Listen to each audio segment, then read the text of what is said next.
एडुटैब welcomes you. आपका एडुटैब के इस सीटीईटी के कोर्स में स्वागत है। आज जो हम टॉपिक डिस्कस करने वाले हैं वो है कंटिन्यूअस एंड कॉम्प्रिहेंसिव इवैल्यूएशन। ये टॉपिक एग्जाम के लिए बहुत इंपॉर्टेंट है। अगर हम पास्ट ईयर पेपर्स को एनालाइज करें तो पेपर 1 और पेपर 2 दोनों में ही इस टॉपिक से हर साल अराउंड 2 to 3 क्वेश्चंस आते रहे हैं और क्वेश्चंस बहुत बेसिक कंसेप्ट्स पे होते हैं। अगर आपके कंसेप्ट्स क्लियर हैं तो आप उन क्वेश्चंस को आसानी से कर पाएंगे। ये टॉपिक थोड़ा बड़ा है, इसलिए हमने इस टॉपिक को 2 वीडियो में डिवाइड किया है, video 1 and video 2। Video number 1 जो कि ये वीडियो है, इस वीडियो में हम डिस्कस करेंगे कि सीसीई यानी कंटिन्यूस एंड कॉम्प्रिहेंसिव इवैल्यूएशन होती क्या है, फिर सीसीई के क्या एडवांटेजेस और ऑब्जेक्टिव्स हैं और स्कूल बेस्ड असेसमेंट क्या होती है। वीडियो नंबर 2 में हम डिस्कस करेंगे कि डिफरेंट टेक्निक्स क्या हैं इवैल्यूएशन की, डिफरेंट टाइप्स ऑफ क्वेश्चंस क्या हैं जो टीचर असेसमेंट में पूछ सकती है, और लास्ट में हम डिस्कस करेंगे assessment of learning and assessment for learning में क्या डिफरेंस है और इन दोनों का क्या मतलब है। ये समझने से पहले कि सीसीई है क्या, यानी कि कंटिन्यूस एंड कॉम्प्रिहेंसिव इवैल्यूएशन का मतलब क्या है और इसकी जरूरत क्यों है, ये जानना बहुत जरूरी है कि ट्रेडिशनल इवैल्यूएशन सिस्टम क्या था और उसके क्या ड्रॉबैक्स थे। हम सबने ट्रेडिशनल इवैल्यूएशन सिस्टम देखा है। ट्रेडिशनल इवैल्यूएशन सिस्टम में साल में 2 बार पेपर होते थे जो कि पेन एंड पेपर टेस्ट होते थे। हर पेपर 2 या 3 घंटे का होता था। जो फाइनल पेपर होते थे उनमें मिड टर्म का सिलेबस भी पूछा जाता था, तो सिलेबस बहुत ज्यादा हो जाता था। और उस इवैल्यूएशन सिस्टम में स्पोर्ट्स और एक्स्ट्रा करिकुलर एक्टिविटीज को कोई इंपॉर्टेंस नहीं दी जाती थी, मतलब इन चीजों के कुछ भी मार्क्स नहीं होते थे। अब इस ट्रेडिशनल इवैल्यूएशन सिस्टम में होता क्या था, अब ट्रेडिशनल इवैल्यूएशन सिस्टम पे बच्चों पे बहुत ज्यादा प्रेशर आ जाता था, क्योंकि एक एग्जाम को 3 घंटे बैठकर लिखना कोई आसान बात नहीं थी। दूसरा, सिलेबस इतना ज्यादा हो जाता था कि बच्चे चीजों को रट्टा मारने लग जाते थे और अंडरस्टैंडिंग पे बिल्कुल भी ध्यान नहीं देते थे। तीसरा ड्रॉबैक ये है कि सिर्फ एकेडमिक सब्जेक्ट्स को ही इंपॉर्टेंस दी जाती थी। स्पोर्ट्स और म्यूजिक को बिल्कुल नेग्लेक्ट किया जाता था। इससे बच्चे पढ़ाई में तो आगे निकल जाते थे, पर बाकी एरियाज में बहुत पीछे रह जाते थे और उनकी पर्सनैलिटी पूरी तरह से डेवलप नहीं होती थी। तो इन्हीं ड्रॉबैक्स को देखते हुए राइट टू एजुकेशन एक्ट के अंदर सीसीई को मैंडेटरी किया गया। सीसीई का मतलब है continuous and comprehensive evaluation. CCE को हम वीडियो के आने वाले पार्ट में बहुत डिटेल में और डीप में समझेंगे। चलिए अब जानते हैं डिटेल में कि सीसीई है क्या। सीसीई का मतलब है continuous and comprehensive evaluation. CCE का जन्म राइट टू एजुकेशन एक्ट के अंडर हुआ। राइट टू एजुकेशन एक्ट ने सीसीई को हर स्कूल में मैंडेटरी कर दिया था। जैसे कि नाम, सीसीई का मतलब है कंटिन्यूअस एंड कॉम्प्रिहेंसिव इवैल्यूएशन। इसके दो एस्पेक्ट्स हैं, कंटिन्यूस और कॉम्प्रिहेंसिव। कंटिन्यूस इवैल्यूएशन का मतलब है कि इवैल्यूएशन कंटिन्यूस होगी। जैसे कि ट्रेडिशनल इवैल्यूएशन सिस्टम में असेसमेंट यानी कि इवैल्यूएशन सिर्फ साल में 1 या 2 बार की जाती थी, कंटिन्यूस इवैल्यूएशन में ऐसा बिल्कुल भी नहीं है। कंटिन्यूस इवैल्यूएशन में असेसमेंट ऑन कंटिन्यूस बेसिस होगी कि वो पूरा साल चलती रहेगी। कॉम्प्रिहेंसिव इवैल्यूएशन का मतलब है कि आपकी इवैल्यूएशन एकेडमिक सब्जेक्ट्स के साथ साथ बाकी एरियाज में भी होगी, जैसे कि स्पोर्ट्स, म्यूजिक। तो जैसा कि ट्रेडिशनल इवैल्यूएशन सिस्टम में आपकी इवैल्यूएशन सिर्फ एकेडमिक सब्जेक्ट्स पे होती थी, कॉम्प्रिहेंसिव इवैल्यूएशन में ऐसा बिल्कुल नहीं है। इसमें आपके सारे एरियाज पे ध्यान दिया गया है, चाहे वो एकेडमिक हो, चाहे वो आपकी पर्सनैलिटी का हिस्सा हो, जैसे कि स्पोर्ट्स, म्यूजिक, गेम्स एक्सेट्रा। जैसा कि मैंने आपको बताया कि कंटिन्यूअस इवैल्यूएशन कंटिन्यूअस बेसिस पे होती है। इसमें यह नहीं होता कि साल में 1 या 2 एग्जाम लेकर आपकी इवैल्यूएशन कर दी जाती है। अब कंटिन्यूअस इवैल्यूएशन को भी 2 भाग में बांटा गया है। पहला है कंटिन्यूअल एस्पेक्ट और दूसरा है पेरियोडिसिटी एस्पेक्ट। कंटिन्यूअल एस्पेक्ट का मतलब है कि आपकी इवैल्यूएशन निरंतर यानी कि कंटिन्यूअस चलती रहेगी। यह इवैल्यूएशन तब होती है जब टीचर आपको क्लास में पढ़ा रही होती है। इसको हम फॉर्मेटिव असेसमेंट भी कहते हैं। दूसरा एस्पेक्ट है पेरियोडिसिटी एस्पेक्ट। पेरियोडिसिटी एस्पेक्ट का मतलब है कि आपकी इवैल्यूएशन कुछ periodicity के बाद होगी, मतलब कुछ टाइम के बाद होगी, इसको हम समेटिव असेसमेंट भी कहते हैं। जो भी आपके टेस्ट यूनिट या टर्म के एंड में होते हैं वो समेटिव असेसमेंट के अंदर ही आते हैं। अब हम फॉर्मेटिव असेसमेंट और समेटिव असेसमेंट को बहुत ज्यादा डेप्थ में पढ़ेंगे ताकि आपको क्लैरिटी हो जाए कि इन दोनों का क्या मतलब है और इन दोनों में क्या डिफरेंस है। जैसा कि मैंने आपको बताया कि जो फॉर्मेटिव असेसमेंट होती है वो टीचर क्लास में पढ़ाते पढ़ाते ही करती है, मतलब वो आपकी एक रेगुलर क्लास का पार्ट होती है। अब जैसे कि टीचर ने आपको क्लास में कुछ काम करने को दिया, या चैप्टर खत्म होने के बाद आपका एक ऑरल टेस्ट या क्यूज ले लिया, या फिर चैप्टर के दौरान आपको कुछ लैब में एक्सपेरिमेंट करवाया, ये सब फॉर्मेटिव असेसमेंट के अंडर ही आता है। ऐसे ही टीचर जो भी आपको होमवर्क देती है या प्रोजेक्ट्स या असाइनमेंट्स देती है या कुछ रिसर्च वर्क देती है, वो भी फॉर्मेटिव असेसमेंट के अंडर ही आता है। अब फॉर्मेटिव असेसमेंट से ही रिलेटेड टर्म है प्लेसमेंट इवैल्यूएशन। प्लेसमेंट इवैल्यूएशन होती क्या है? कई बार टीचर आपको नया चैप्टर शुरू करवाने से पहले आपकी प्रीवियस नॉलेज चेक करती है कि आपके बेसिक्स ठीक भी हैं या नहीं। इसी चीज को हम प्लेसमेंट इवैल्यूएशन कहते हैं। कई बार जब आप जैसे फिफ्थ क्लास से सिक्स क्लास में जाते हैं तो आपकी सिक्स की टीचर भी ये चेक कर सकती है कि जो भी फिफ्थ तक पढ़ाया गया है वो आपको आता है या नहीं। ये इसलिए जरूरी है क्योंकि सिक्स का सिलेबस आपको तभी समझ आएगा अगर आपको फिफ्थ के कंसेप्ट्स और बेसिक्स क्लियर हैं। तो आपकी प्रीवियस नॉलेज को चेक करना प्लेसमेंट इवैल्यूएशन के अंडर आता है, और इसकी ओवरऑल कैटेगरी फॉर्मेटिव असेसमेंट है। मतलब मैं ये कह सकता हूं कि प्लेसमेंट इवैल्यूएशन प्रीवियस नॉलेज को चेक करना है और प्लेसमेंट इवैल्यूएशन फॉर्मेटिव असेसमेंट का ही पार्ट है। अब फॉर्मेटिव असेसमेंट साइकिल होता क्या है? अब किसी भी चैप्टर को शुरू करने से पहले टीचर और बच्चे कुछ गोल्स डिसाइड करते हैं कि वो इस चैप्टर में ये चीज को पढ़ेंगे और इस चीज को समझेंगे। उसके बाद टीचर बच्चों को पढ़ाती है, इंस्ट्रक्शन देती है, बच्चों को एक्सपेरिमेंट्स करवाती है और बहुत सारी चीजें एक्सप्लोर करने को भी देती है जिससे वो उस चैप्टर के कंटेंट को समझ पाए। जब चैप्टर की इंस्ट्रक्शन खत्म हो जाती है तब टीचर उनकी नॉलेज को मेजर करती है। मेजर करने के तरीके बहुत सारे हो सकते हैं, जैसे कि हमने पढ़ा था, टीचर ऑरल क्विज ले सकती है, टेस्ट ले सकती है, या फिर कुछ प्रोजेक्ट वर्क या असाइनमेंट दे सकती है। तो इन सब तरीकों से टीचर ये मेजर कर सकती है कि कौन से बच्चे ने कितना सीखा। उसके बाद टाइम आता है फीडबैक का। जब टीचर ये मेजर करती है कि किस बच्चे ने क्या सीखा, वो उनके क्विज़ेस को एनालाइज करती है, उनकी असाइनमेंट्स को एनालाइज करती है या उनके प्रोजेक्ट वर्क को एनालाइज करती है, तो टीचर को ये पता लग जाता है कि कौन सा बच्चा चीजों को सही कर रहा है और कौन सा बच्चा चीजों को गलत कर रहा है। इसी चीज के बेस पे टीचर बच्चों को फीडबैक दे सकती है कि वो कहाँ गलत कर रहे हैं और कहाँ अच्छा कर रहे हैं, और अगर कहीं गलत कर रहे हैं तो उस चीज को कैसे सुधारा जा सकता है। अब हम कुछ सैलिएंट फीचर्स डिस्कस करेंगे फॉर्मेटिव असेसमेंट के। सबसे पहला फीचर जो हम डिस्कस करने वाले हैं वो है डायग्नोस्टिक एंड रेमेडियल। देखिए, सबसे पहले ये बात जाननी बहुत जरूरी है कि फॉर्मेटिव असेसमेंट एक ऐसी असेसमेंट नहीं है जिसमें हम कुछ कुछ देर के बाद एग्जाम ले लेते हैं और बस कुछ मार्क्स या ग्रेड्स दे देते हैं। जो बाकी असेसमेंट्स होती हैं उनमें बच्चे की इंप्रूवमेंट का कोई स्कोप नहीं होता, लेकिन फॉर्मेटिव असेसमेंट का जो सबसे बड़ा ऑब्जेक्टिव है वो ये है कि बच्चे की लर्निंग को इंप्रूव किया जाए। इसीलिए formative assessment diagnostic and remedial होती है। डायग्नोस्टिक का मतलब है कि टीचर को चाहिए कि फॉर्मेटिव असेसमेंट के थ्रू ये देखे कि बच्चा कहां गलती कर रहा है और क्यों गलती कर रहा है। और जब टीचर को ये पता लग जाए कि बच्चा कहां और क्यों गलती कर रहा है, वो इसको रेमेडियल टीचिंग दे, मतलब वो बच्चे को समझाए कि वो अपनी गलतियों को कैसे सुधार सकता है। चलिए अब हम एक एग्जांपल लेते हैं। सपोज कीजिए एक बच्चे ने इस क्वेश्चन को ऐसे सॉल्व किया।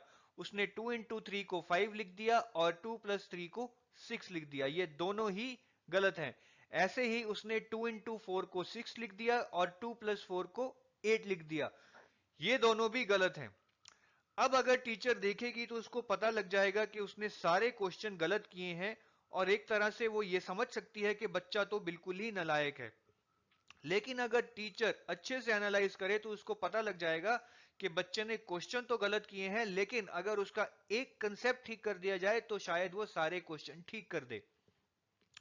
जो बच्चे का कंसेप्ट गलत है वो ये है कि वो इंटू को प्लस मान रहा है क्योंकि उसने 2 into 3 को 2+3 समझा और 5 लिख दिया, और वो प्लस को इंटू मान रहा है क्योंकि उसने 2+3 को 2 into 3 करके 6 लिख दिया। ऐसे ही आप देखेंगे यहां पे भी उसने सेम गलती की है, 2 into 4 को उसने 2+4 माना और 6 लिख दिया, और 2+4 को 2 into 4 माना और 8 लिख दिया। तो टीचर अगर ये चीज डायग्नोस कर दे और बच्चे को ये समझा दे कि ये इंटू है, प्लस नहीं है, और 2 into 3 6 होता है, और टीचर ये भी समझा दे कि ये प्लस इंटू नहीं है बल्कि प्लस है, तो 2+3 5 होना चाहिए ना कि 6। तो आप देख सकते हैं कि एक छोटी सी चीज को डायग्नोस करके टीचर बच्चे के कितने बड़े कंसेप्ट को सुधार सकती है। तो इसी को हम रेमेडियल टीचिंग भी कहते हैं, जिसमें टीचर बच्चे की गलती को सुधारने के लिए बच्चे को समझाती है कि वो कहां गलती कर रहा है और उस गलती को कैसे सुधारा जा सकता है। अब डायग्नोस्टिक और रेमेडियल टीचिंग में सिर्फ यही नहीं है कि सिर्फ बच्चे की गलतियों को ही सुधारा जाए। डायग्नोस्टिक और रेमेडियल टीचिंग में फीडबैक टू टीचर्स भी होता है, मतलब टीचर्स को भी फीडबैक मिलती है कि जो वो पढ़ा रहे हैं, जिस तरीके से पढ़ा रहे हैं, क्या वो तरीका सही है। अब सपोज कीजिए टीचर ने क्लास में कौन का कंसेप्ट समझाया, उसके बाद टीचर ने उस चैप्टर पे टेस्ट लिया तो सारे बच्चे फेल हो गए। अब टीचर को यह समझ आ गया होगा कि क्योंकि ये किसी भी बच्चे को समझ नहीं आया है, इसका मतलब है कि कहीं ना कहीं टीचर के समझाने में ही गलती है। उसके बाद जब टीचर बच्चों से पूछती है कि उन्हें क्यों नहीं समझ आया, तो बच्चों ने बताया कि उन्हें कौन का कंसेप्ट इसलिए समझ नहीं आया क्योंकि आज तक उन्होंने कहीं कौन देखा ही नहीं है।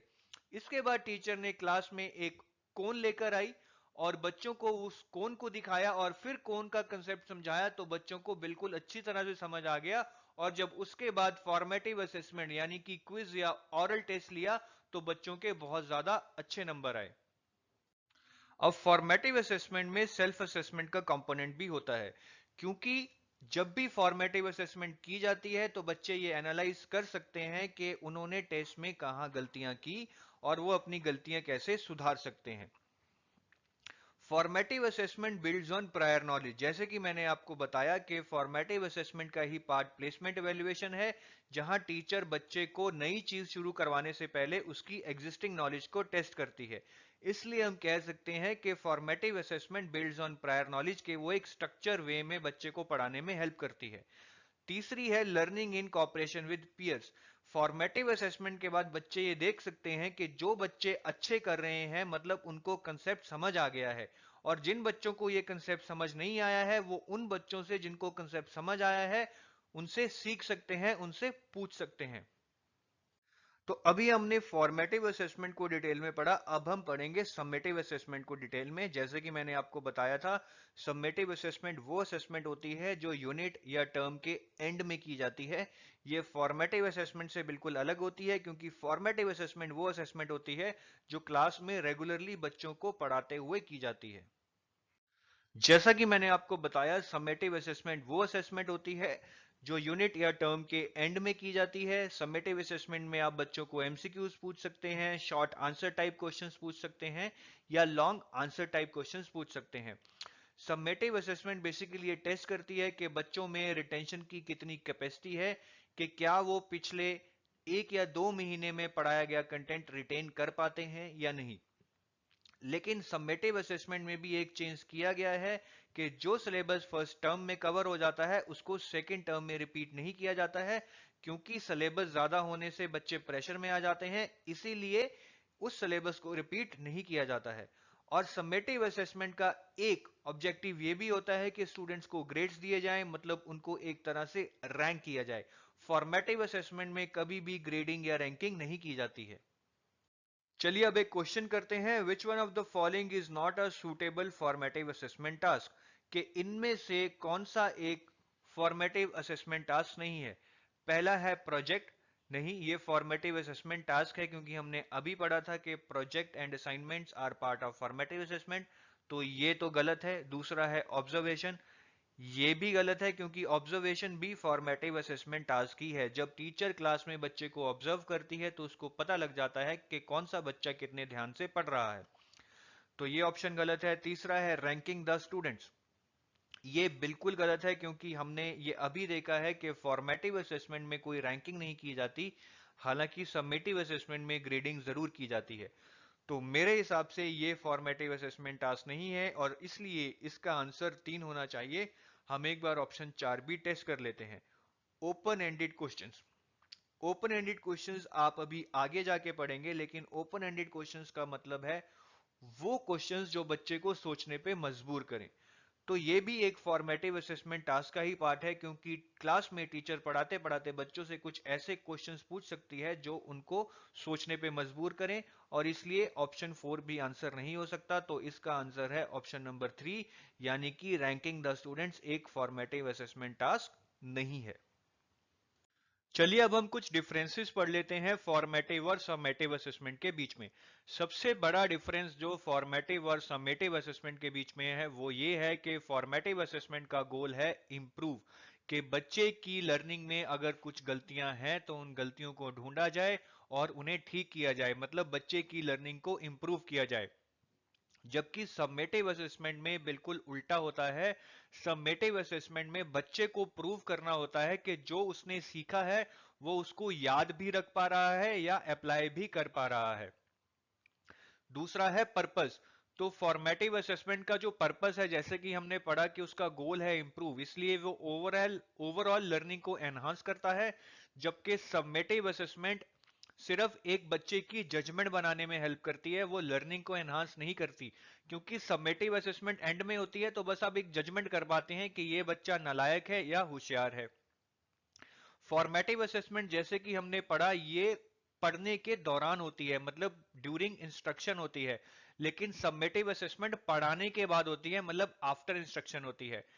फॉर्मेटिव असेसमेंट की जो फ्रीक्वेंसी होती है वो कंटिन्यूस होती है, कि वो क्लास में निरंतर चलती रहती है। जबकि summative assessment time to time होती है, जैसे कि यह एक यूनिट या टर्म के एंड पर। और फॉर्मेटिव असेसमेंट और समेटिव असेसमेंट का रोल क्या है?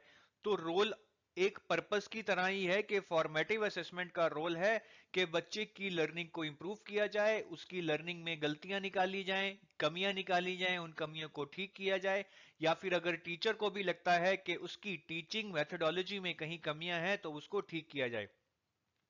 जबकि सबमेटिव असेसमेंट का जो रोल है वो ये है कि बच्चों को टेस्ट लेकर ये प्रूव किया जाए कि कौन सा बच्चा कितना सीखा है, उनकी ग्रेडिंग की जाए और ये देखा जाए कि बच्चे कितना रिटेन कर पा रहे हैं। तो ओवरऑल जो आपको याद रखना है वो ये है कि फॉर्मेटिव असेसमेंट पढ़ाने के दौरान होती है, कंटिन्यूस होती है, और फॉर्मेटिव असेसमेंट का सबसे बड़ा गोल है डायग्नोस्टिक एंड रेमेडियल, के बच्चे की गलतियों को ढूंढो और उनको पढ़ाई के दौरान ठीक करो। जबकि फॉर्मेटिव असेसमेंट पढ़ाने के बाद होती है, यूनिट या टर्म के एंड पे होती है, और समेटिव असेसमेंट का गोल है कि बच्चों को अपने आप को प्रूफ करना है कि वो कितना समझ पाए हैं या रिटेन कर पाए हैं। चलिए अब हम कुछ और डिफरेंसेस पढ़ते हैं फॉर्मेटिव और समेटिव असेसमेंट के बीच में। एक इंपॉर्टेंट डिफरेंस ये है कि फॉर्मेटिव असेसमेंट में बच्चों का एक्टिव इन्वॉल्वमेंट रहता है, जबकि समेटिव असेसमेंट में बच्चों का पैसिव इन्वॉल्वमेंट रहता है। क्योंकि फॉर्मेटिव असेसमेंट में जब बच्चे क्विज़िज या असाइनमेंट्स कर रहे होते हैं तो वो साथ साथ सीख भी रहे होते हैं कि उनकी क्या गलतियां हैं और उन्हें कैसे सुधारा जा सकता है।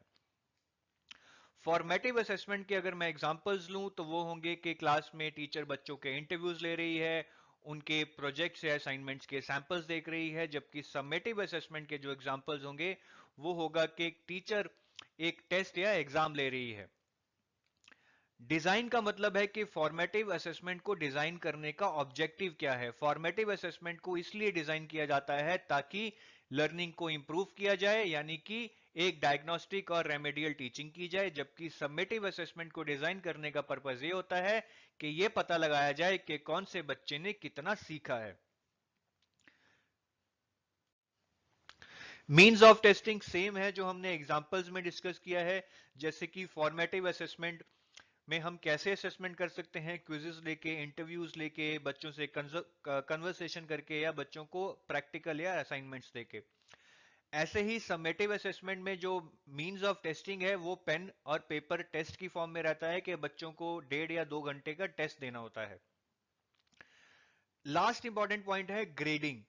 आपको ये याद रखना है कि फॉर्मेटिव असेसमेंट में स्कोर तो दिए जाते हैं लेकिन बच्चों को ग्रेड नहीं किया जाता, मतलब बच्चों के बीच में रैंकिंग नहीं निकाली जाती कि किसके मार्क्स सबसे ज्यादा हैं और किसके मार्क्स सबसे कम है।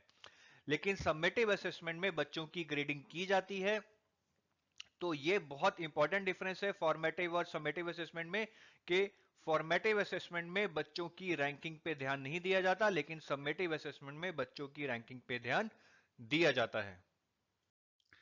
चलिए, एक और बहुत इंपॉर्टेंट पॉइंट जो आपको जानना है वो ये है कि फॉर्मेटिव असेसमेंट समेटिव असेसमेंट हो सकती है और समेटिव असेसमेंट फॉर्मेटिव असेसमेंट हो सकती है। कंफ्यूज मत हुई, इसका मतलब ये है कि जैसे कि हमने पढ़ा है कि फॉर्मेटिव असेसमेंट की टेक्निक्स होती हैं quizzes, projects, assignments, oral test. तो जो भी फॉर्मेटिव असेसमेंट की टेक्निक्स है टीचर उन्हें समेटिव असेसमेंट में भी यूज कर सकती है। जैसे कि हमने बहुत बार देखा है कि यूनिट और टर्म के एंड में एक वाइवा यानी कि ऑरल टेस्ट लिया जाता है। तो फॉर्मेटिव असेसमेंट की टेक्निक को समेटिव असेसमेंट में यूज किया जा सकता है और ऐसे ही समेटिव असेसमेंट की टेक्निक को फॉर्मेटिव असेसमेंट में भी यूज किया जा सकता है। जैसे कि समेटिव असेसमेंट में जो पेन और पेपर टेस्ट होते हैं वैसे ही पेन और पेपर टेस्ट टीचर एक फॉर्मेटिव असेसमेंट के रूप में भी ले सकती है। तो ऐसा कुछ हार्ड रूल नहीं है कि फॉर्मेटिव असेसमेंट में सिर्फ ऑरल टेस्ट ही होंगे, पेन एंड पेपर टेस्ट नहीं होंगे, और समेटिव असेसमेंट में सिर्फ पेन पेपर टेस्ट ही होंगे, ऑरल टेस्ट भी नहीं होंगे। तो ये पक्का से याद रखिएगा कि फॉर्मेटिव असेसमेंट की टेक्निक समेटिव असेसमेंट में यूज हो सकती है और समेटिव असेसमेंट की टेक्निक फॉर्मेटिव असेसमेंट में यूज हो सकती है। चलिए, अब हमने कंटिन्यूस इवैल्यूएशन के दोनों एस्पेक्ट्स फॉर्मेटिव असेसमेंट और समेटिव असेसमेंट को अच्छे से समझ लिया है। अब हम सीसीई के दूसरे एस्पेक्ट यानी कि कॉम्प्रिहेंसिव इवैल्यूएशन पे कंसंट्रेट करेंगे।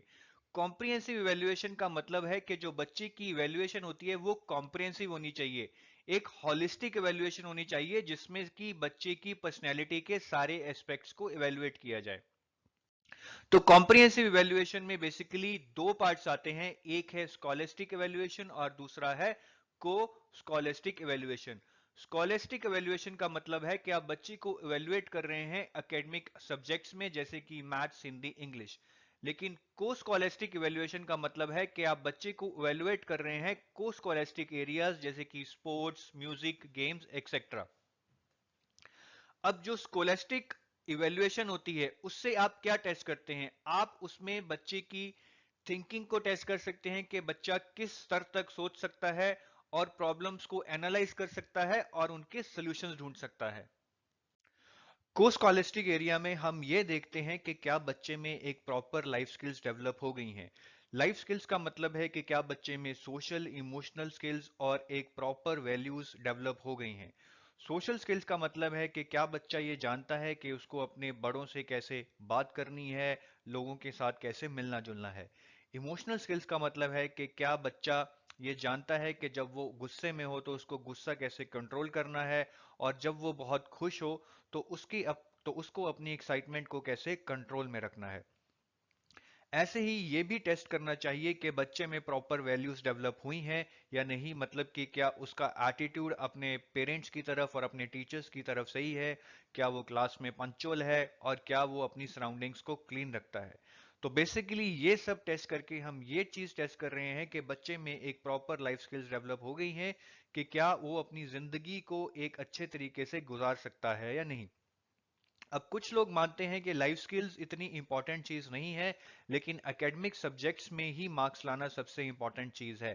पर ऐसा बिल्कुल भी नहीं होता। अब सपोज कीजिए एक बच्चा बहुत ज्यादा इंटेलिजेंट है लेकिन वो अपने पेरेंट्स की बात नहीं मानता, अपने टीचर्स के भी खिलाफ काम करता है और वो स्कूल में भी लेट आता है और कोई भी रूल्स एंड रेगुलेशंस नहीं मानता है।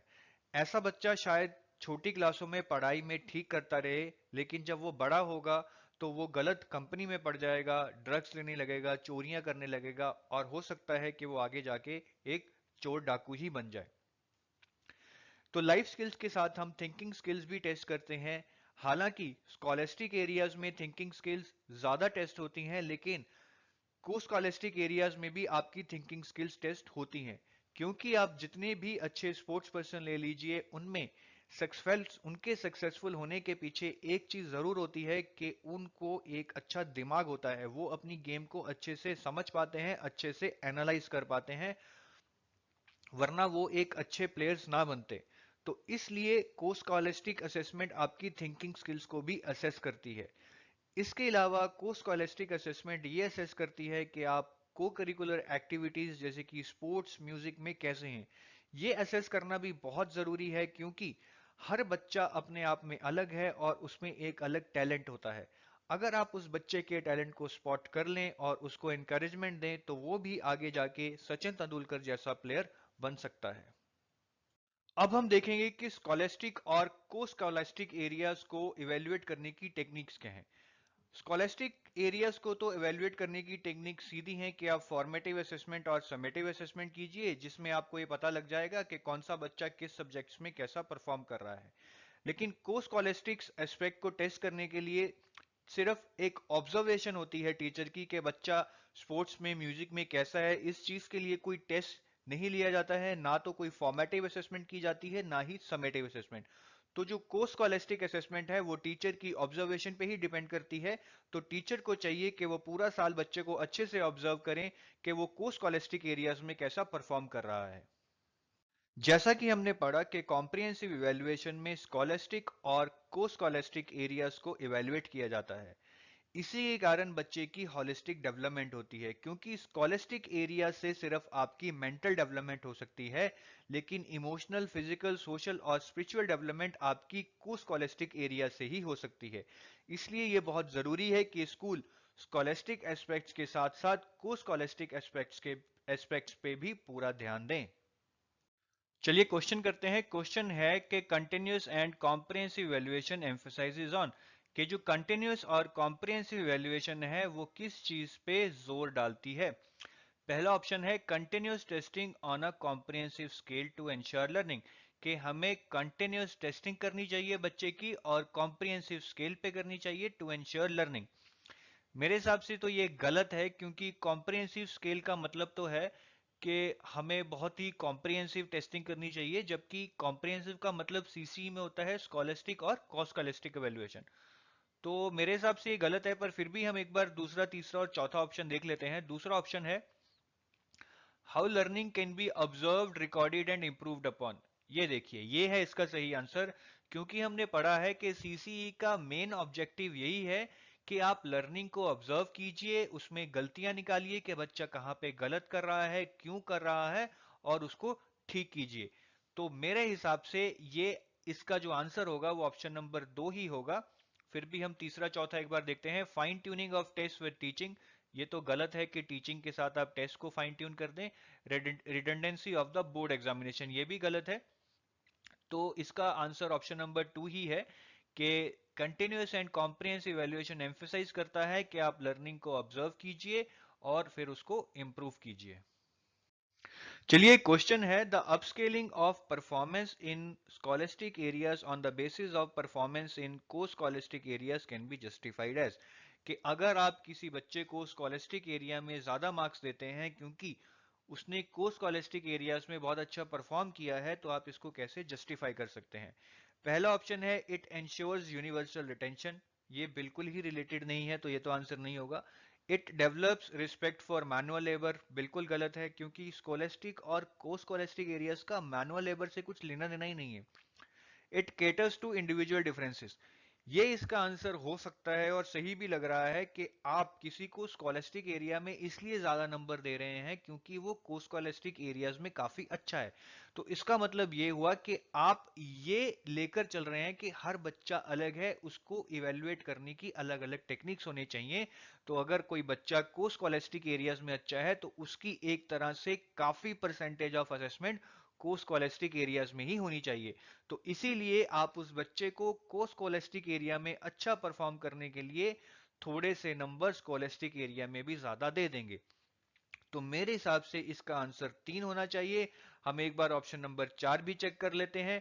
It follows the policy of compensatory discrimination for the marginalise students, कि ये एक पॉलिसी के अनुसार है जिसमें हम मार्जिनलाइज स्टूडेंट्स को, मतलब जो कि पिछड़ी जाति के लोग हैं या थोड़े कमजोर स्टूडेंट्स हैं, उनको हम कुछ डिस्क्रिमिनेशन करते हैं, मतलब उनको कुछ हम एक्स्ट्रा बेनिफिट देते हैं। तो मेरे हिसाब से तो ऐसा कुछ भी नहीं है, तो इसका आंसर ऑप्शन नंबर 3 ही होना चाहिए। चलिए नेक्स्ट क्वेश्चन करते हैं। क्वेश्चन है the assessment of students can be used by teachers in teaching to develop insight into, कि जो टीचर स्टूडेंट की असेसमेंट करती हैं उसको टीचर्स कैसे यूज कर सकती हैं। पहला ऑप्शन है not promoting those students who do not meet school standards, के जब टीचर्स असेसमेंट करेंगी तो जो स्टूडेंट स्कूल स्टैंडर्ड्स को मीट नहीं करेंगे उनको प्रमोट नहीं किया जाएगा। ये तो गलत है, असेसमेंट का ये यूज नहीं है। दूसरा है changing the teaching approach according to learners need, ये बिल्कुल सही है, क्योंकि असेसमेंट का मेन ऑब्जेक्टिव ही ये होता है कि आप हर बच्चे की नीड को पहचाने कि कौन सा बच्चा कहाँ गलतियां कर रहा है और उस गलतियों को कैसे सुधारा जा सकता है, और उन गलतियों को सुधारने के लिए आप हर बच्चे को उसकी स्टाइल के मुताबिक, मतलब उसकी जरूरत के मुताबिक समझाएंगे। तो मेरे हिसाब से तो ऑप्शन नंबर 2 बिल्कुल सही आंसर है इसका। हम फिर भी एक बार ऑप्शन नंबर 3 और 4 चेक कर लेते हैं। ऑप्शन नंबर 3 है creating groups of bright and weak students in the class, ये भी गलत है। असेसमेंट के बेस पे हम कभी भी स्टूडेंट्स को ब्राइट या वीक ग्रुप्स में नहीं बांटेंगे। हाँ, हमने पिछले चैप्टर में ये पढ़ा था कि इंडिविजुअल डिफरेंसेस को हैंडल करने का एक तरीका है कि आप एबिलिटी ग्रुपिंग कर दें, लेकिन हमने साथ में ये भी पढ़ा था कि एबिलिटी ग्रुपिंग की डिसएडवांटेजेस भी होती हैं। तो ये आंसर शायद ठीक होता अगर दूसरा ऑप्शन ना होता, लेकिन दूसरा ऑप्शन तीसरे ऑप्शन से तो बहुत सही है, क्योंकि चिल्ड्रंस को ब्राइट और वीक ग्रुप्स में बांटना या डिवाइड करना एक तरह से गलत ही है। चौथा ऑप्शन टेस्ट करते हैं, identifying the students who need to be promoted to the higher class, कि हम असेसमेंट के बेस पे उन स्टूडेंट्स को आइडेंटिफाई करेंगे जिन्हें नेक्स्ट क्लास में प्रमोट करना है, ये भी गलत है। तो आंसर इसका ऑप्शन नंबर 2 ही है कि असेसमेंट के बेस पे टीचर ये डिसाइड कर सकती है कि उसको कौन से स्टूडेंट को कैसे पढ़ाना है उसकी नीड्स के मुताबिक। चलिए नेक्स्ट क्वेश्चन करते हैं। Continuous and comprehensive evaluation is essential for, के कंटिन्यूस और कॉम्प्रिहेंसिव इवेल्युएशन क्यों जरूरी है। पहला ऑप्शन है diluting the accountability of the board of education, ये बिल्कुल गलत है, क्योंकि कॉम्प्रिहेंसिव और कंटिन्यूस इवेल्युएशन से बोर्ड की पावर या इंपॉर्टेंस कम नहीं होती है, ये एक मिसकंसेप्शन है। दूसरा ऑप्शन है correcting less frequent errors more than more frequent errors, कि आप लेस फ्रिक्वेंट एरर्स को ज्यादा से करेक्ट करेंगे as compare to more frequent errors, ये तो कुछ मैच ही नहीं कर रहा है, तो ये आंसर कभी भी नहीं हो सकता। तीसरा ऑप्शन है understanding how learning can be observed recorded and improved upon, देखिए ये ही इसका आंसर है, और ये सिमिलर क्वेश्चन हम पहले भी कर चुके हैं जिसमें भी कुछ ऐसा ही आंसर था। क्योंकि कंटिन्यूस और कॉम्प्रिहेंसिव इवैल्यूएशन इसलिए जरूरी है क्योंकि ये एम्फेसाइज करती है कि हमें बच्चे की लर्निंग को ऑब्जर्व करना चाहिए, एनालाइज करना चाहिए और पता लगाना चाहिए कि बच्चा कहाँ गलतियां कर रहा है और उन गलतियों को हम कैसे इंप्रूव कर सकते हैं। तो इसका आंसर होगा ऑप्शन नंबर 3। चलिए नेक्स्ट क्वेश्चन करते हैं। असेसमेंट इज पर्पसफुल इफ, के असेसमेंट तभी फायदेमंद है जब it is done only once at the end of the year, ये तो गलत है, क्योंकि हमने पढ़ा है कि फॉर्मेटिव असेसमेंट का तो बहुत बड़ा रोल है जो कि डायग्नोस्टिक और रेमेडियल टीचिंग में हेल्प करती है, और फॉर्मेटिव असेसमेंट कंटिन्यूअस होती है, ईयर के एंड में नहीं होती, तो पहला ऑप्शन गलत है। दूसरा ऑप्शन है comparative evaluations are made to differentiate between students achievements, के असेसमेंट से हम स्टूडेंट्स में डिफरेंशिएट कर सकते हैं कि किस स्टूडेंट ने ज्यादा अचीव किया है, किसने कम किया है। ये भी असेसमेंट का मेन पर्पस नहीं है। असेसमेंट का मेन पर्पस, जैसे कि मैंने आपको बताया, वो यही है कि बच्चों की गलतियों को ढूंढ के उनको सुधारा जाए। तीसरा ऑप्शन है it induces fear and stress among the students, ये भी गलत है। अगर असेसमेंट से बच्चों के दिमाग में डर और स्ट्रेस आएगा तो उसका कोई फायदा ही नहीं है। फोर्थ ऑप्शन है it serves as a feedback for the students as well as teachers, ये बिल्कुल सही है, क्योंकि हमने पढ़ा था कि फॉर्मेटिव असेसमेंट से टीचर्स को ये पता लगता है कि बच्चे कहाँ गलतियां कर रहे हैं और उन गलतियों को कैसे सुधारा जा सकता है। साथ ही साथ असेसमेंट से टीचर्स को भी फीडबैक मिलती है कि उनकी टीचिंग मेथोडोलॉजी से बच्चों को समझ भी आ रहा है या नहीं। चलिए नेक्स्ट क्वेश्चन करते हैं। Teachers should study the errors of their students as they often indicate the, के टीचर्स को अपने स्टूडेंट्स के एरर्स को क्यों समझना चाहिए, क्यों स्टडी करना चाहिए। एक्सटेंट ऑफ देयर नॉलेज, कि टीचर्स को बच्चों के एरर्स को इसलिए पढ़ना चाहिए या समझना चाहिए क्योंकि वो ये बताते हैं कि बच्चों को कितना आता है। ये कुछ हद तक सही है, लेकिन क्या ये बेस्ट ऑप्शन है? हम आगे की ऑप्शंस को देख लेते हैं। दूसरी ऑप्शन है रेमेडियल स्ट्रेटेजीज नीडेड, कि टीचर्स को बच्चों के एरर्स को इसलिए समझना चाहिए ताकि उन्हें पता लग जाए कि बच्चे क्या गलतियां कर रहे हैं और उन्हें किस चीज के लिए एक्स्ट्रा अटेंशन चाहिए, मतलब कि उनकी गलतियों को कैसे सुधारा जा सकता है। तो मेरे हिसाब से तो ये ऑप्शन नंबर 2 ही इसका आंसर है। हम फिर भी एक बार 3 और 4 चेक कर लेते हैं। तीसरी ऑप्शन है पाथवेज फॉर एबिलिटी ग्रुपिंग, कि टीचर्स बच्चों के एरर्स को इसलिए स्टडी करें ताकि वो बच्चों की एबिलिटी ग्रुपिंग कर पाए, मतलब उनको इंटेलिजेंट और वीक स्टूडेंट्स के बीच में डिवाइड कर सकें।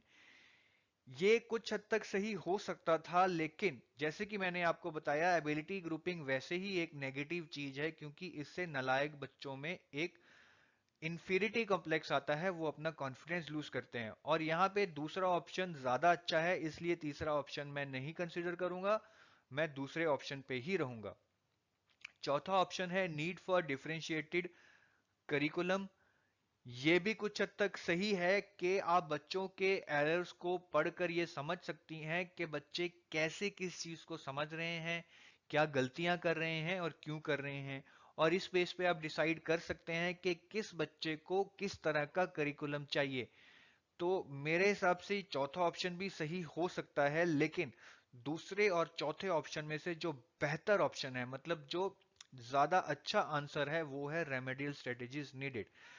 क्योंकि डिफरेंशिएटेड करिकुलम को लगाने के लिए, कि ये जानने के लिए कि किस बच्चे को कैसा करिकुलम चाहिए, आपको उनके एरर्स के अलावा और बहुत कुछ जानना पड़ेगा, कि जैसे बच्चे का सोशल बैकग्राउंड क्या है, इकोनॉमिक बैकग्राउंड क्या है, एप्टीट्यूड क्या है, इंटरेस्ट क्या है।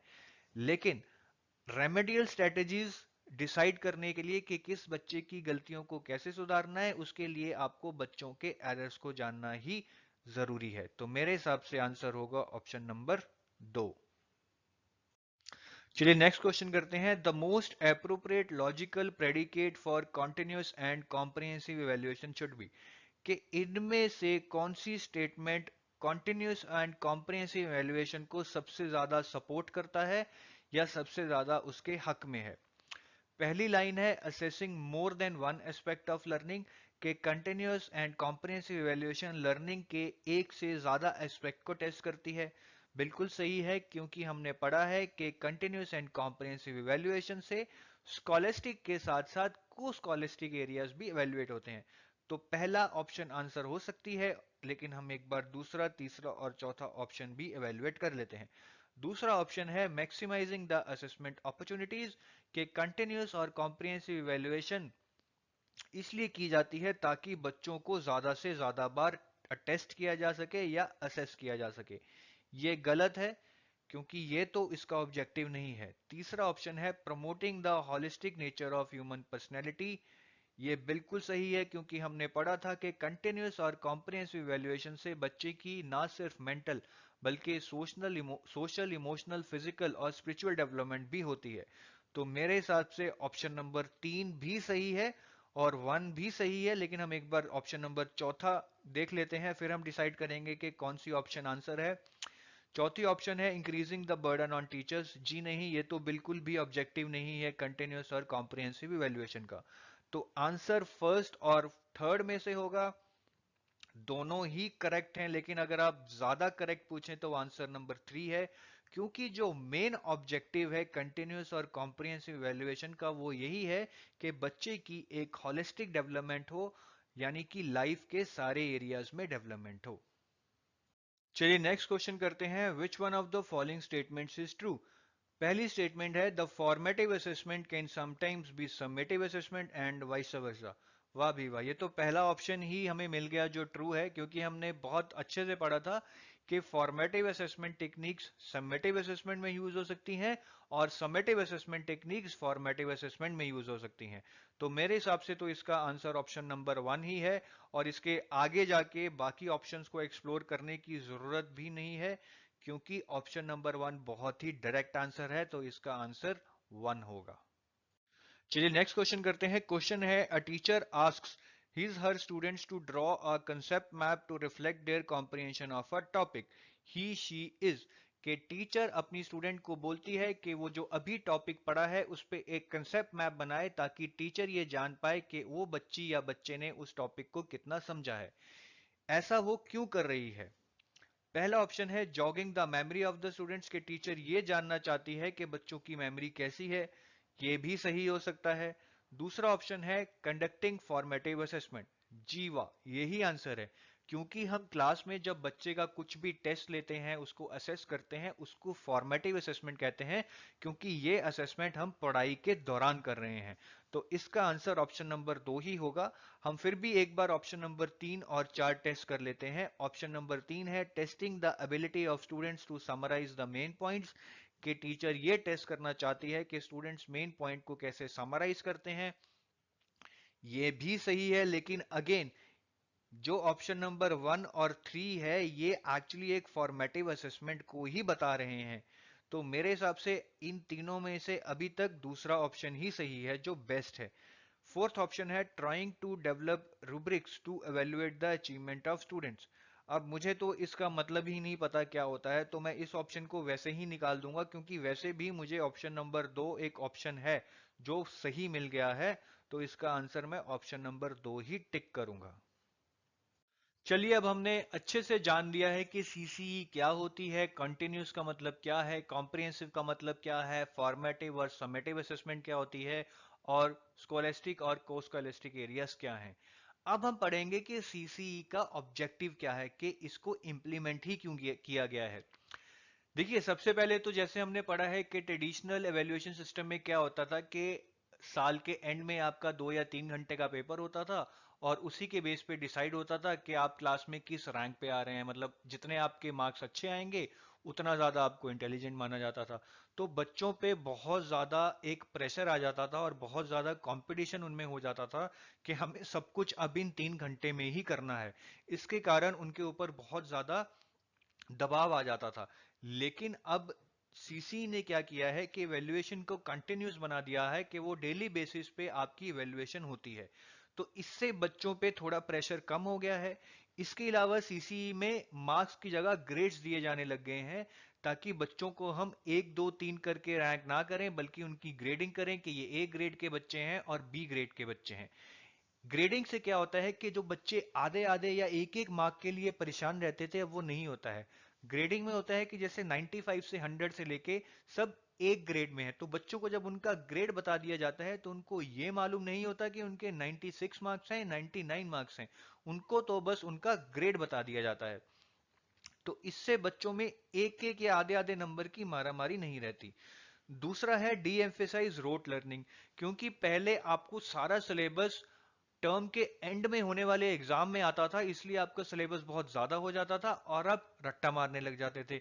लेकिन अब क्या हो रहा है कि आपकी जो असेसमेंट है वो डेली क्लास में भी हो रही है, तो आप ज्यादा अपने कंसेप्ट को स्ट्रॉन्ग करना चाहते हैं, इसलिए रट्टे पे बच्चों का फोकस कम हो गया है। ये चाइल्ड सेंटर्ड भी है। तो सीसी का जो एक मेन ऑब्जेक्टिव है कि जो बच्चों की पढ़ाई होनी चाहिए वो चाइल्ड सेंटर्ड होनी चाहिए, कि जैसे हर बच्चा अलग है, उसकी अलग जरूरतें हैं, इसलिए उसको पढ़ाने का तरीका भी अलग होना चाहिए। जैसे कि हमने चाइल्ड सेंटर्ड और प्रोग्रेसिव एजुकेशन में पढ़ा था कि हर बच्चे का अलग एप्टीट्यूड है, इंटरेस्ट है, सोशल बैकग्राउंड भी अलग है, इकोनॉमिक बैकग्राउंड भी अलग है, और इन चीजों को मद्देनजर रखते हुए हर बच्चे को जो पढ़ाने का तरीका है वो अलग होना चाहिए, और ये भी सीसीई का फोकस है। फोर्थ है होलिस्टिक डेवलपमेंट ऑफ चाइल्ड। ये हम ऑलरेडी डिस्कस कर चुके हैं कि स्कॉलेस्टिक और को स्कॉलेस्टिक एरियाज में जब हम इवेल्युएशन करते हैं तो बच्चे की एक होलिस्टिक डेवलपमेंट होती है, यानी कि उसकी एक पूरी पर्सनैलिटी निकल कर आती है। नेक्स्ट जो सीसी का ऑब्जेक्टिव है वो है डायग्नोस्टिक एंड रेमेडियल टीचिंग। हम इसको बहुत बार डिस्कस कर चुके हैं। मैं जस्ट ब्रीफ में बताऊंगा कि डायग्नोस्टिक एंड रेमेडियल टीचिंग का मतलब है कि टीचर असेसमेंट के बाद बच्चे की गलतियों को एनालाइज करे और पता लगाए कि बच्चा ये गलतियां क्यों कर रहा है, और क्या वो ऐसी चीज है जिसको वो गलत समझ रहा है।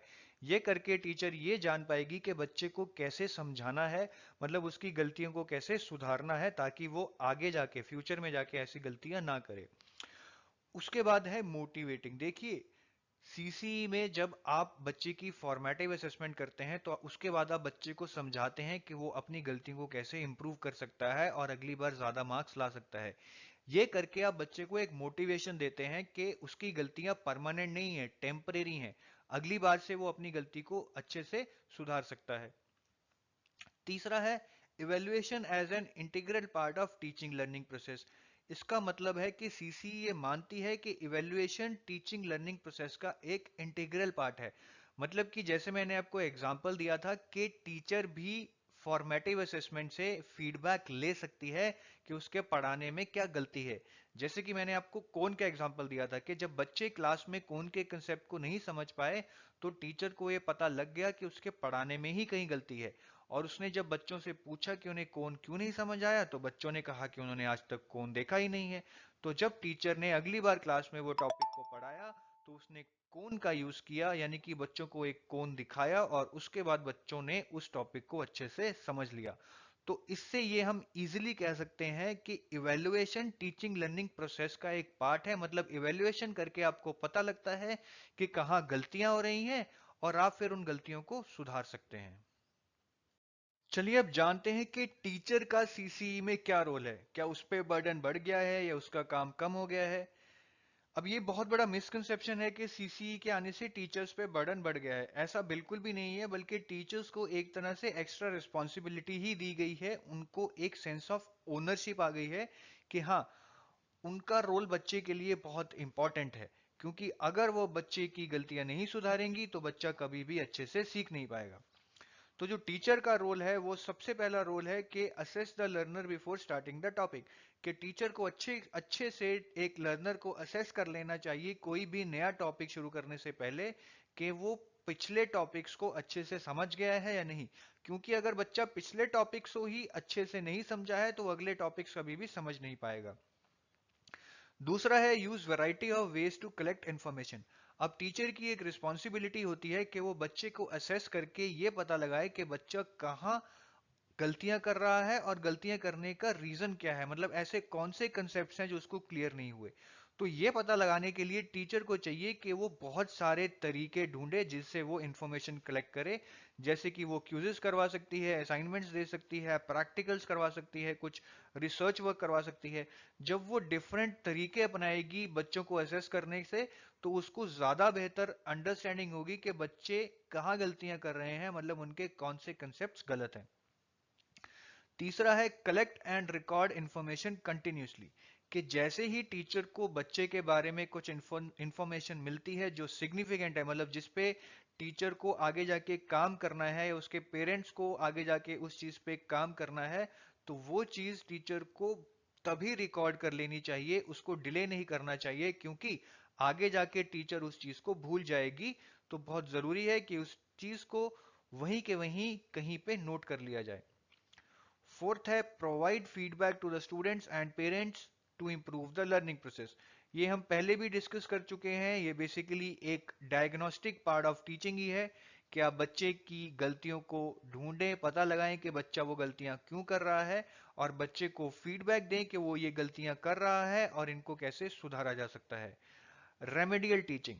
टीचर का रेमेडियल टीचिंग में बहुत बड़ा रोल है। जब टीचर को ये पता लग जाता है कि बच्चा कुछ गलतियां कर रहा है और क्यों कर रहा है, तब टीचर का ये रोल बनता है कि वो बच्चे को रेमेडियल टीचिंग दे, मतलब उसको वन टू वन समझाए कि वो ये गलतियां कैसे ठीक कर सकता है ताकि आगे जाके वो ये गलतियां ना करे।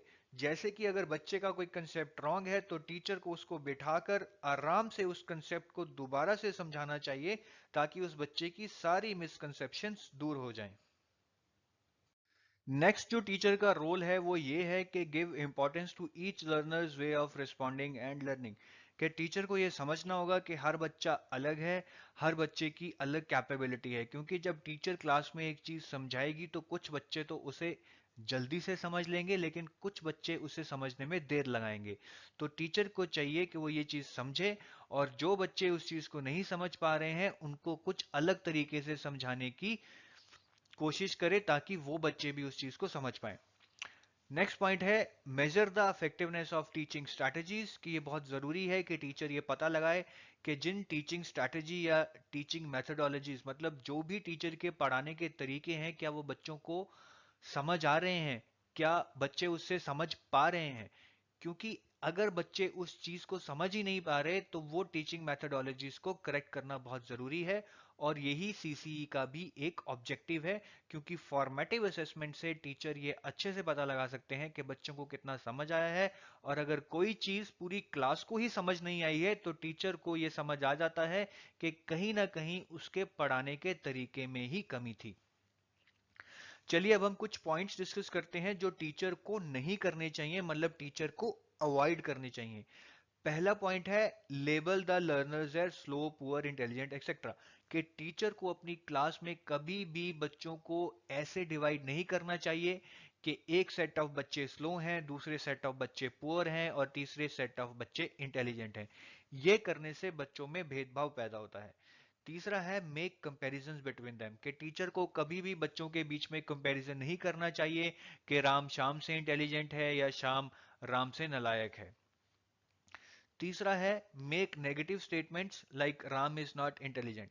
कि टीचर को कभी भी क्लास में किसी बच्चे के लिए नेगेटिव स्टेटमेंट नहीं बोलनी चाहिए, जैसे कि राम बहुत नालायक है या राम इंटेलिजेंट नहीं है। ये एक नेगेटिव स्टेटमेंट है जिस जो राम के दिमाग पे असर डालेगी। वो अशेम्ड फील करेगा और वो अपनी पढ़ाई पे कंसंट्रेट नहीं कर पाएगा। अगर बच्चे को टीचर ने कुछ कहना ही है तो ये कहने की बजाय कि Ram is not intelligent, teacher ये कह सकती है कि राम स्पोर्ट्स में तो बहुत अच्छा है, राम सफाई रखने में तो बहुत अच्छा है, लेकिन उसको स्टडीज में थोड़ी इंप्रूवमेंट चाहिए। तो आप देख सकते हैं कि जो दूसरी स्टेटमेंट है, मतलब जो कहने का दूसरा तरीका है, वो थोड़ा सटल है। आप उसमें डायरेक्टली नहीं कह रहे हैं कि तुम पढ़ाई में गंदे हो, बल्कि आप थोड़ा घुमा के कह रहे हैं कि तुम बाकी चीजों में तो अच्छे हो लेकिन पढ़ाई में भी थोड़ा इंप्रूव कर लो। चलिए अब हम पढ़ते हैं कि सीसीई की एडवांटेजेस क्या हैं। वेल ये ऑलमोस्ट मिली जुली हैं जो हमने अभी तक पढ़ा है, तो कुछ इसमें रेपिटेटिव भी होगा। जैसे कि पहली एडवांटेज है कि सीसीई से हम ये पता लगा सकते हैं कि इस बच्चे का इंटरेस्ट कहाँ है। क्योंकि अगर बच्चा किसी पर्टिकुलर एरिया में अच्छा परफॉर्म कर रहा है तो हमें पता लग जाता है कि उसका इसमें इंटरेस्ट है और इसमें इसका एक नेचुरल एप्टीट्यूड है। तो ये पता लगने से हम बच्चे के लिए फ्यूचर कैरियर ऑप्शंस डिसाइड कर सकते हैं या बच्चे को काउंसलिंग दे सकते हैं कि कौन सी फ्यूचर कैरियर ऑप्शंस उसके लिए अच्छी हैं। जैसे कि अगर बच्चा मैथ्स में बहुत अच्छा है तो हम उसको काउंसल कर सकते हैं कि आप आगे जाके इंजीनियर या साइंटिस्ट बन सकते हैं। ऐसे ही अगर कोई बच्चा बायोलॉजी में बहुत अच्छा है तो उसको काउंसल कर सकते हैं कि वो आगे जाके डॉक्टर बन सकता है। दूसरा पॉइंट है bringing awareness of achievement to the child, teachers and parents from time to time. कि जब हम चाइल्ड की असेसमेंट करते हैं ऑन कंटिन्यूस बेसिस, इससे सबको ये अवेयरनेस रहती है कि बच्चा कैसे परफॉर्म कर रहा है। और कभी कभी तो ये होता है कि घर में कुछ गंदा माहौल होता है या बच्चा किसी चीज के कारण परेशान होता है, तो उससे उस बच्चे की परफॉर्मेंस एकदम गिर जाती है। लेकिन अगर असेसमेंट कंटिन्यूस होगी तो टीचर को एकदम ही पता लग जाएगा जैसे ही उस बच्चे की परफॉर्मेंस गिरेगी, और वो इस चीज को फिर एड्रेस कर सकती है, या तो पेरेंट से डिस्कस कर सकती है या ये पता लगा सकती है कि बच्चे को आखिर में प्रॉब्लम क्या है। अगर इवैल्यूएशन कंटिन्यूस नहीं होगी और इवैल्यूएशन एंड में जाके होगी, मतलब टर्म के एंड में, तब टीचर को तभी पता चलेगा कि बच्चे को कुछ प्रॉब्लम थी जिस वजह से वो पूरा साल पढ़ नहीं पाया और अब उसकी परफॉर्मेंस गिर गई है। तीसरा पॉइंट है show their talent in other fields such as arts, humanities, sports, music, athletics etcetera apart from academics. कि सीसीई के होने से, क्योंकि हम को स्कॉलेस्टिक एरियाज को भी इवेल्युएट करने लगे हैं, इसलिए पेरेंट्स और टीचर्स का फोकस स्पोर्ट्स, म्यूजिक पे भी आ गया है। तो बच्चे अब इस फील्ड में भी अपना टैलेंट दिखाने लगे हैं और उनको लगता है कि अगर वो अपना टैलेंट इस फील्ड में दिखाएंगे तो उन्हें अपॉर्चुनिटीज मिलेंगी आगे जाके इसी स्फेयर में अपना करियर बनाने की। जैसे कि अगर कोई स्पोर्ट्स में अच्छा है तो वो अच्छा स्पोर्ट्समैन बनने के लिए कोशिश करेगा, अगर कोई म्यूजिक में अच्छा है तो वो अच्छा म्यूजिशियन बनने के लिए कोशिश करेगा। चलिए नेक्स्ट क्वेश्चन करते हैं। Assessment is an integral part of teaching learning process because. कि असेसमेंट टीचिंग लर्निंग प्रोसेस का एक इंटीग्रल पार्ट क्यों है। In today's time marks are the only important thing in education, ये तो गलत है क्योंकि मार्क्स के अलावा आजकल टोटल पर्सनैलिटी डेवलपमेंट पे स्ट्रेस दिया जा रहा है, इसलिए पहला ऑप्शन गलत है। दूसरा ऑप्शन है children need to be marked so that they know where they stand in comparison to the peers, के असेसमेंट टीचिंग लर्निंग प्रोसेस में इसलिए जरूरी है ताकि हम चिल्ड्रन को मार्क्स दे सकें और ये पता लगा लगा सकें कि कौन सा बच्चा होशियार है और कौन सा नालायक है, ये भी गलत है। तीसरी ऑप्शन है assessment helps the teacher to understand children's learning and serves as a feedback for her on teaching, कि असेसमेंट टीचिंग लर्निंग प्रोसेस में इसलिए जरूरी है ताकि टीचर ये पता लगा पाए कि बच्चा कितना सीखा है और कहाँ गलतियां कर रहा है, ताकि इस चीज को जानने से टीचर अपनी टीचिंग मेथोडोलॉजी या अपने पढ़ाने के तरीके को सुधार सके। यह बिल्कुल सही है क्योंकि असेसमेंट का मेन एम यही होता है कि हम लर्निंग में इंप्रूवमेंट ला सकें। तो मेरे हिसाब से इसका आंसर ऑप्शन नंबर 3 ही होगा। हम एक बार ऑप्शन 4 टेस्ट कर लेते हैं। ऑप्शन 4 है assessment is the only way to ensure that teachers have taught and students have learned, कि असेसमेंट इसलिए जरूरी है क्योंकि यही एक तरीका है जिससे यह पता लग सकता है कि टीचर ने बच्चों को पढ़ाया है और बच्चे सीख गए हैं। ये भी गलत है क्योंकि third option is the best option और ये बिल्कुल डायरेक्ट ऑप्शन है, इसलिए इसका आंसर 3 होगा। चलिए नेक्स्ट क्वेश्चन करते हैं। Continuous and comprehensive evaluation is, के इवैल्यूएशन जो कंटिन्यूअस एंड कॉम्प्रिहेंसिव होती है वो कैसी होती है? Teacher centred, student centred, assessment centred, performance centred. अब हमने बहुत ही अच्छे से पढ़ा था कि सीसीई का एक ऑब्जेक्टिव ये है कि एजुकेशन चाइल्ड सेंटर्ड या स्टूडेंट सेंटर्ड होनी चाहिए, मतलब कि बच्चे को उसकी ज़रूरत और उसके इंटरेस्ट के अनुसार पढ़ाना चाहिए और टीचर को चाहिए कि वो बच्चों को जो समझाए, हर बच्चे को समझाने का तरीका अलग हो जो कि उसके एप्टीट्यूड, इंटरेस्ट, इकोनॉमिक और सोशल बैकग्राउंड से मैच करता हो। तो मेरे हिसाब से इसका आंसर होगा ऑप्शन नंबर 2, यानी कि सीसीई एक स्टूडेंट सेंटर्ड प्रोसेस है। नेक्स्ट क्वेश्चन है which of the following statements about assessment are correct, कि इनमें से असेसमेंट के बारे में कौन सी स्टेटमेंट्स करेक्ट हैं? पहली स्टेटमेंट है assessment should help students see their strengths and gaps and help the teacher fine tune her teaching accordingly, कि असेसमेंट हमें यह पता लगाने में हेल्प करती है कि स्टूडेंट्स की कहाँ स्ट्रेंथ्स है और कहाँ स्टूडेंट्स वीक हैं, और उन वीक एरियाज को एड्रेस करने के लिए टीचर्स अपनी स्ट्रैटेजी यानी कि टीचिंग मेथोडोलॉजी को कैसे चेंज कर सकती है। ये बिल्कुल सही है क्योंकि हमने ये बार बार पढ़ा है कि असेसमेंट का ये मेन पर्पस है कि वो बच्चों की गलतियों को पकड़े और पता लगाए कि उनको कैसे ठीक किया जा सकता है। दूसरी ऑप्शन है assessment is meaningful only if comparative evaluations of students are made, के असेसमेंट तभी फायदेमंद है जब हम असेसमेंट से बच्चों के बीच में कंपैरिजन बना पाए कि कौन सा बच्चा होशियार है, कौन सा नालायक है। ये गलत है, असेसमेंट का ये पर्पस नहीं होता है। तीसरी ऑप्शन है यानी कि C, assessment should assess only memory but also understanding and application. मैं रिपीट करूंगा, शायद मैं इसको गलत पढ़ गया। Assessment should assess not only memory but also understanding and application, के असेसमेंट को सिर्फ मेमोरी ही नहीं बल्कि बच्चे की अंडरस्टैंडिंग और एप्लीकेशन को भी असेस करना चाहिए। यह भी सही है क्योंकि मेमोरी यानी कि बच्चा कितना रिटेन कर पा रहा है वो तो जरूरी है ही, लेकिन साथ में बच्चे का कंसेप्ट को समझना और भी जरूरी है। तो असेसमेंट में मेमोरी के साथ साथ बच्चे की अंडरस्टैंडिंग और एप्लीकेशन को भी असेस करना बहुत जरूरी है, इसलिए ऑप्शन सी भी करेक्ट है। और आपको याद होगा कि ऑप्शन ए भी करेक्ट थी, बी गलत थी। एक बार डी चेक कर लेते हैं। Assessment can not be purposeful if it does not induce fear and anxiety, के असेसमेंट का कोई फायदा नहीं है अगर वो बच्चों में डर और एंग्जाइटी ना पैदा करे। यह भी गलत है क्योंकि जो चीज बच्चों में डर या एंग्जाइटी पैदा करेगी उस चीज का कोई फायदा नहीं है। तो ऑप्शन डी भी गलत है। तो मेरे हिसाब से ऑप्शन ए और सी सही है, और अगर मैं इन ऑप्शंस में देखूं A and C option number 4 में है, तो आंसर होगा ऑप्शन नंबर 4। चलिए अब हम पढ़ते हैं स्कूल बेस्ड असेसमेंट। हमने बहुत बार देखा है कि पहले सीबीएसई कुछ एग्जाम्स कंडक्ट कराती थी कुछ क्लासेस के एंड में, ताकि ये पता लगाया जा सके कि कौन सा बच्चा कितना सीख गया है। इसको हम जो कहते थे वो ये कहते थे कि ये एक्सटर्नल बोर्ड एग्जामिनेशन है, मतलब इसको एक एक्सटर्नल एजेंसी करवा रही है। लेकिन ये इसलिए अच्छे नहीं माने जाते थे क्योंकि इसमें बच्चे पे बहुत ज्यादा प्रेशर आ जाता था कि जो भी उसने पढ़ा है अब उसको 2 या 3 घंटे में प्रूव करना है। इसीलिए इस एवेल्युएशन सिस्टम को चेंज करके स्कूल बेस्ड असेसमेंट के सिस्टम को लाया गया, जहां पे एवेल्युएशन एक्सटर्नल ना होके इंटरनल बन गई।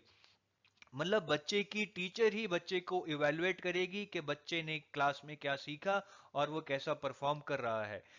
इसके पीछे ये प्रिंसिपल है कि वो टीचर जिसने बच्चे को पूरा साल पढ़ाया है, वो टीचर ज्यादा अच्छा असेस कर सकती है कि बच्चे ने कितना सीखा है और उसमें क्या कमियां हैं। जो स्कूल बेस्ड असेसमेंट होती है वो ऑर्डिनरी क्लासरूम्स में ही होती है, मतलब टीचर पढ़ाते पढ़ाते या टर्म के एंड में बच्चे की असेसमेंट कर लेती है, और ये असेसमेंट टीचर ही करती है और कोई बाहर से आकर नहीं करता। इससे बच्चा भी कंफर्टेबल महसूस करता है, क्योंकि अगर कोई थर्ड पर्सन बाहर से आके असेसमेंट करेगा तो बच्चा खुलने में टाइम लगाएगा, वो एकदम कंफर्टेबल नहीं होगा। लेकिन अपने टीचर के साथ वो पूरा कंफर्टेबल रहता है और अपनी पूरी कैपेबिलिटीज को शो करता है। जो सबसे इंपॉर्टेंट पॉइंट है स्कूल बेस्ड असेसमेंट को लेके वो ये है कि ये असेसमेंट डायग्नोस्टिक और रेमेडियल होती है, कि इस असेसमेंट के बाद टीचर ये पता लगा पाती है कि बच्चे कहाँ गलतियां कर रहे हैं और उन गलतियों को कैसे सुधारा जा सकता है। और उन गलतियों को सुधारने के लिए टीचर बच्चे को पर्सनल गाइडेंस या अटेंशन भी देती है, जिसको हम रेमेडियल टीचिंग भी कहते हैं। चलिए अब एक बहुत बड़ी मिसकंसेप्शन क्लियर कर लेते हैं। लोगों के बीच ये मिसकंसेप्शन है कि जो स्कूल बेस्ड असेसमेंट सिस्टम आया है उससे जो बोर्ड की पावर है, जैसे सीबीएसई या आईसीएसई है, वो बिल्कुल कम हो गई है। मतलब इन बोर्ड्स की कुछ इंपॉर्टेंस ही नहीं रह गई है। देखिए ये बिल्कुल गलत भावना है। सबसे पहले तो ऐसा कभी भी मोटिव नहीं था कि इन बोर्ड्स को पावर दी जाए ताकि वो बच्चों को असेस करें, पास या फेल कर सकें। हमेशा से मोटिव यही रहा है कि बच्चे की अच्छे से असेसमेंट की जाए और ये पता लगाया जाए कि बच्चे की गलतियों को कैसे सुधारा जा सकता है। तो स्कूल बेस्ड असेसमेंट आने से वो चीज इंप्लीमेंट हो रही है कि टीचर्स ये पता लगा पा रही हैं कि बच्चे कहाँ गलतियां कर रहे हैं और उन गलतियों को कैसे सुधारा जा सकता है। और इसके बाद ये भी है कि स्कूल बेस्ड असेसमेंट आने से टीचर्स पे कोई बर्डन नहीं पड़ा है, बल्कि उनके अंदर एक सेंस ऑफ ओनरशिप आई है। मतलब वो रिस्पॉन्सिबल फील करने लगी हैं कि बच्चों को असेस करने के लिए बस वही एक एंटिटी है और कोई भी नहीं असेस कर रहा। इसलिए उनको बच्चों को बड़े प्यार से और सही तरीके से असेस करना है। चलिए नेक्स्ट क्वेश्चन करते हैं। School based assessment is primarily based on the principle that, कि स्कूल बेस्ड असेसमेंट इंप्लीमेंट करने के पीछे मेन कारण क्या है? Teachers know their learners capabilities better than the external examinations, के टीचर्स अपने लर्नर्स की कैपेबिलिटीज को ज्यादा अच्छे से जानती हैं कि वो क्या जानते हैं और क्या उनमें कमियां हैं, as compare to other examiners such as CBSE and ICSE. ये बिल्कुल सही है, क्योंकि हमने ये पढ़ा था कि स्कूल बेस्ड असेसमेंट इंप्लीमेंट करने का मेन कारण यही है कि टीचर जो अपने बच्चे के साथ पूरा साल रहती है वो अच्छे से जानती है कि इस बच्चे को क्या आता है और क्या नहीं आता है। तो मेरे हिसाब से ऑप्शन नंबर 1 इसका सही आंसर है। हम एक बार 2, 3 और 4 भी देख लेते हैं। दूसरा ऑप्शन है students should at high at all cost get high grades, कि किसी भी कीमत पे स्टूडेंट्स को अच्छे ग्रेड्स मिलने चाहिए, इसीलिए स्कूल बेस्ड असेसमेंट को इंप्लीमेंट किया गया है। ये बिल्कुल ही गलत है। ऐसा तो स्कूल बेस्ड असेसमेंट का ऑब्जेक्टिव नहीं है। तीसरा है schools are more efficient than external bodies of examination, कि स्कूल बेस्ड असेसमेंट इसलिए की गई है क्योंकि स्कूल्स मोर एफिशिएंट है बच्चों को असेस करने में as compare to external bodies of examination. ये तो गलत है, क्योंकि सीबीएसई और आईसीएसई भी उतनी ही एफिशिएंट बॉडीज हैं जितनी की स्कूल्स हैं। तो तीसरा इसका सही ऑप्शन नहीं है। Assessment should be very economical, कि स्कूल बेस्ड असेसमेंट इसलिए की गई है ताकि कुछ पैसा बच सके, ये भी गलत है। तो इसका सही आंसर ऑप्शन नंबर 1 ही होगा। नेक्स्ट क्वेश्चन है स्कूल बेस्ड असेसमेंट, कि स्कूल बेस्ड असेसमेंट के कंटेक्स्ट में इनमें से कौन सी स्टेटमेंट सही है? Dilutes the accountability of boards of education, के बोर्ड्स ऑफ एजुकेशन की अकाउंटेबिलिटी या पावर इससे कम हो जाती है। ये गलत है, क्योंकि हमने पढ़ा है कि ये सिर्फ मिसकंसेप्शन है।